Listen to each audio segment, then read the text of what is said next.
Hello friends, स्वागत है आपका आपके अपने चैनल साईफाई ग्राम के अंदर। फ्रेंड्स, आज की वीडियो में हम बात करने वाले हैं बंदूक के साइलेंसर के बारे में कि वो किस तरीके से उसकी बंदूक की जो गोली की साउंड होती है उसको सप्रेस करने के लिए उपयोगी साबित होता है, और साइलेंसर को सप्रेसर भी कहा जाता है। और हम इसके बारे में आज विस्तार से बात करेंगे, तो वीडियो पूरी देखिएगा। और अगर आपको वीडियो पसंद आती है तो लाइक, शेयर और सब्सक्राइब करना बिल्कुल ना भूलें। फ्रेंड्स, जो किसी भी गन की कोई जो बुलेट होती हैं, जब उसको फायर किया जाता है तो उसमें बहुत ज़्यादा बड़े लेवल पे पावर का जनरेशन होता है, और उस पावर के जनरेशन के साथ साथ गैसेस का भी जनरेशन होता है। तो जब कोई भी बुलेट किसी भी बैरल से बाहर निकलती है तो वो उस पूरी पावर के साथ और उन गैसेस के साथ निकलती है, जो अपने बाहर निकलने के साथ बहुत बड़ी मात्रा में आसपास के सराउंडिंग में एक वाइब्रेशन पैदा करते हैं, जो बहुत हाई फ्रिक्वेंसी की होती है और हाई लेवल पे भी होती है, जिस वजह से बहुत ज़्यादा बड़ी साउंड्स और बहुत ज़्यादा बड़े धमाके जैसी आवाज़ें सुनने के लिए मिलती हैं जब भी कोई बुलेट फायर की जाती है। तो बुलेट्स को जब फायर किया जाता है तो उसके साथ में जो गैसेस वगैरह निकलती हैं वो बहुत ज़्यादा रिस्पॉन्सिबल होती हैं कि आपकी बुलेट्स में जितनी ज़्यादा पावर और जितनी ज़्यादा पावर से एनर्जी और गैस निकलेगी, उतनी ही ज़्यादा पावर से आप उसकी साउंड भी आएगी। तो फ्रेंड्स, इसी आवाज़ को दबाने के लिए सप्रेसर का यूज़ किया जाता है। ज़्यादातर सप्रेसर्स का यूज़ पिस्टल्स में, कुछ राइफ़ल्स में और स्नाइपर राइफ़ल्स के अंदर ज़्यादा किया जाता है।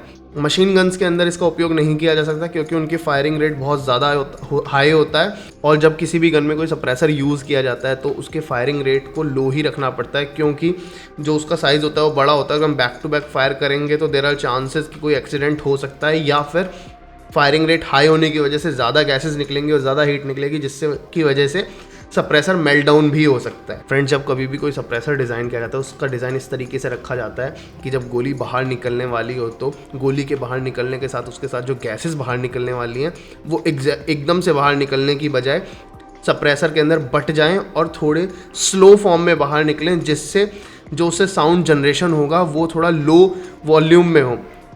और इस चीज़ को मेक श्योर करने के लिए किसी भी सप्रेसर के अंदर अलग अलग कैविटीज़ बनाई जाती हैं।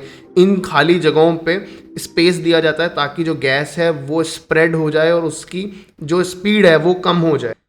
इन खाली जगहों को बनाने का रीज़न ये होता है कि जो बुलेट के बाहर निकलने के साथ गैसेस का जो जनरेशन होता है और जो पावर होती है वो गैसेस के फैलने के साथ कम हो जाए, ताकि गोली के निकलने का जब ये गैसेस बाहर निकलें बैरल से तो इनकी साउंड की फ्रिक्वेंसी और साउंड का जो लेवल है वो कम रहे, जिससे उसकी आवाज़ गोली की दबाई जा सके।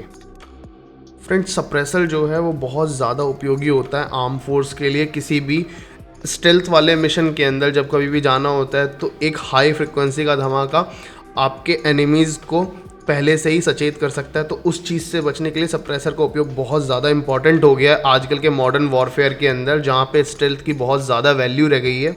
और देयर आर फ्यू स्टडीज़ जिसके अकॉर्डिंग ये भी बताया जा रहा है कि अभी केवल जो छोटी पिस्टल गन्स होती हैं, राइफल्स होती हैं और मैग्नम स्नाइपर राइफल्स वगैरह के अलावा टैंक्स वगैरह के सप्रेसर को भी डेवलप किया जा रहा है अमेरिका के अंदर, जिसमें बहुत बड़ा होता है। जब उसके चलने के साथ बहुत ज़्यादा मात्रा में गैसेस निकलते हैं तो उसको सप्रेस करने के लिए आपको एक बहुत ही अल्टीमेट लेवल और अल्टीमेट पावर का सप्रेसर चाहिए होगा, जिसका साइज़ हो सकता है टैंक के साइज़ से भी ज़्यादा बड़ा रखना पड़े।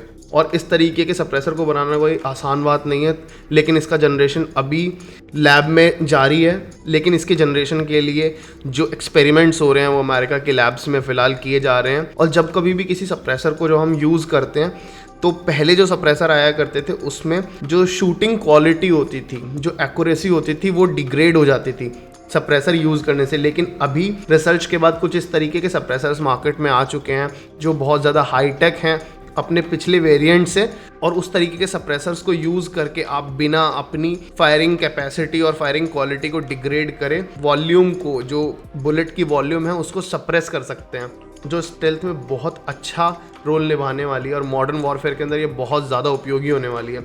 इसलिए बहुत बड़े लेवल पे आजकल जितनी भी कंट्रीज़ हैं जो आर्म्स डील करते हैं वो सप्रेसर्स को भी बहुत बढ़ चढ़ के खरीद रहे हैं। तो फ्रेंड्स, आज की वीडियो में इतना ही। आपको वीडियो कैसी लगी हमें बताना बिल्कुल ना भूलें कमेंट सेक्शन में। And thanks for watching.